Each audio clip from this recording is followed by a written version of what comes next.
Hey guys, what's up? Welcome back to the channel. It's Cynicalex. And today I want to talk to you about something that we discussed in a live stream recently that I thought would have a lot of value to you guys on YouTube. And I thought would spark simultaneously a lot of conversation and quite possibly some controversy in Marvel Future Fight, which we don't really have a lot of right now because the game's a bit stale right now because we haven't had a proper update or character rebalancing patch in a while.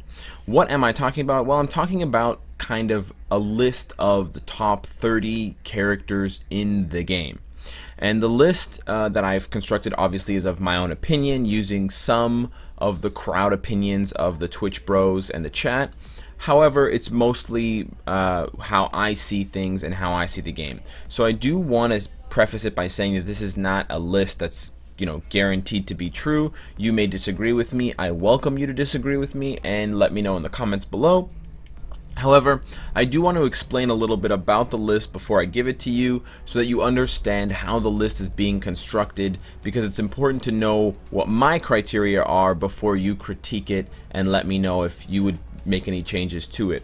So first of all of the characters are assumed to be at their kind of near maximum potential. So what I mean by that is I'm not trying to choose characters to be in the top 30 who are really good tier 1 characters. Sif is a really good tier 1 character. You don't really need to tier 2 Sif to get some value out of her. Same goes for people like Black Panther or other characters.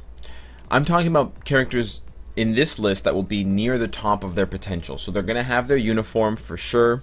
They're going to have an obelisk that suits them. They're going to have their tier 2 already, and they're going to have some Uru. So although maybe some of these characters may be bad at tier 1, if they get a huge jump at tier 2, for example, the likes of Carnage, that will, endear him higher up on the list. In addition, you have to consider how the character plays in both PvE content, which would primarily be Shadowland and Extreme Alliance Battle, and PvP content, that would be Timeline, Conquest, and Tournaments if you ever got to that position.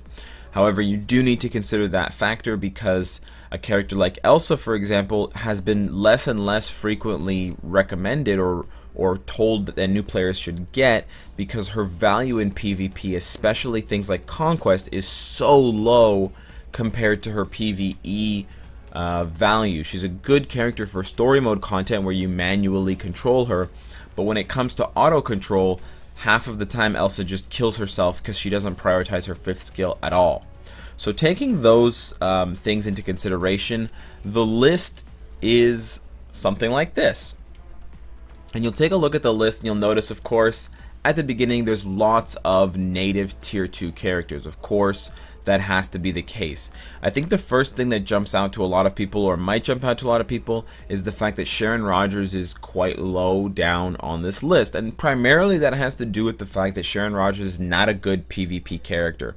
She doesn't prioritize her 3rd skill all that much, and while she does have a lot of weapons with her newest uniform, especially that like hidden crowd control with her 5th skill, it's just not enough to pull her up and make her a consistent PvP threat the way that those top 6 characters are. Those top 6 characters basically define a meta, along with, to a lesser extent, Spider-Man, Spider-Man 2099, Silk, and the Webhead kind of conglomerate. These top 6 characters, when you see them in Conquest, you have to design a team or build a team around defeating them. So they are kind of meta defining champions that we should recognize as such at the top of the list. A couple of other ones that I want to single out as, I think they are quite important. Corvus at 12, that's quite high for, on this list in general. I think some people would be surprised that I'm putting a Black Order character so high on the list. I'm doing so because in addition to being good for PvE, Corvus is still a decent clear for Infinity Thanos, for example. He is also a nightmare in PvP content, given the fact that he respawns, he has clones, he has both energy and physical damage, he has a long stun on his 3rd skill, I believe. So he's got a lot of different weapons that he can use, and he's actually one of the most complete villains in the game as far as his skills go and his passive and things like that. His power level has gone down with the likes of Dormammu and Jean Grey and Thanos with the new uniform, but given the right uniform, Corvus could suddenly find himself once again in the top 5 characters in the game. He has that potential given the way the rest of his skills kind of balance out. Another one that I think people might be a bit surprised about is Magneto at 13. Magneto has a lot of the same qualities that Corvus has aside from the strong passive. He's a huge threat in PvP against human types, so you do need to remember that, especially when you see his tier 2 and kind of balance against it. And of course, we already know he's a nightmare given all of the iframes that he has, and it's extremely frustrating, especially in timeline when you're trying to get some quick wins and you jump in against Magneto and then you just stand there for the first 30 seconds because he's just going through all of his iframes and your characters literally don't even move. And I showcased a little bit of this in my Shadowland King of the Hill video recently, where I made the opponent Thanos do the statue challenge while Magneto was doing some of his iframes, and that's a big reason why he's so high on the list. Finally, I want to address the characters at the bottom. I will say that the top or the bottom 3 or 4 characters, kind of 27 to 30 or 28 to 30, were quite difficult to choose. I think that's the most hotly contested part of the top 30, and I think that's where you could find the most criticism to be levied against the list. So I do encourage you guys, and I am excited to see how you will dissect or suggest replacements for some of those characters like Anti-Venom, Elsa, Black Bolt. I have Yondu on the cusp of the list. He's on basically the last non-spot, 31. He's just outside of the top 30, but if you think Yondu should be on the top 30, make your case for him, and I'll hear you out in the comment section below. Lastly, I do want to mention the fact that both Warwolf and Coulson are not on the list. I had some difficulty figuring out where I was going to place these characters because as far as both PvE and PvP content goes, they're very, very bad characters. But they are extremely useful for, Shadowland, Extreme Alliance Battle, and meaningful PvE content in World Boss Ultimate. They also make World Boss regular mode extremely easy and a lot easier as an entry point or as a jumping off point for a lot of characters that you might build up or have on the cusp of tier 2. So they kind of inhabit a strange place. I think even when they're maxed out, they're extremely low power level compared to even B tier characters in the game, but they just carry so much weight because of all of the support that they do. So I wasn't sure if that necessitated them being in the top 30 or not. I hesitated to put them in the top 30 because I didn't want to overstate their value for new players and kind of throw confusion into the mix. Additionally, I do admit, or I do see the value in this list for people who are looking to build new characters. If you have a lot of tier 2 tickets or you want to invest tier 2 tickets, you can use this list as a means of gauging where maybe you should spend some of your resources.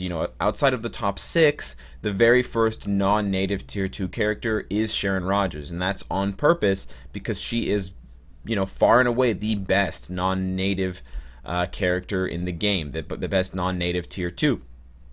So the list does work that way as well. If you have those types of questions, if you have those types of concerns, you can use the list to guide you in your next tier 2 based on how many you have in the top 10. Maybe you're missing one really crucial one and you can invest in that character specifically, or you can start filling out the list in another part if you feel like it's not necessary to follow the list, because you don't need to follow it, that closely. Additionally, doing something like this right now with the community is good for a couple of reasons. For one, it allows us to kind of draw a line in the sand and see just how far the characters have come and kind of what we all think of this list and what we think of the current state of the power level of all characters. And it also will give us a good kind of roadmap or a good relic of the past when we get the Apocalypse update, just to see how many new characters that come with that update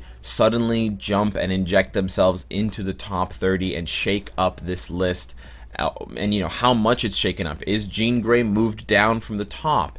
Is it a very small minor change? You know, a lot of the X-Men are featured on the top 30 list. Will that continue with future updates, whether they're X-Men centric or another you know, faction centric? So it will be interesting to see. And then this will exist as kind of a period in time where we took a capsule and we took kind of note of all of the best characters, and we said, okay, this is what we think.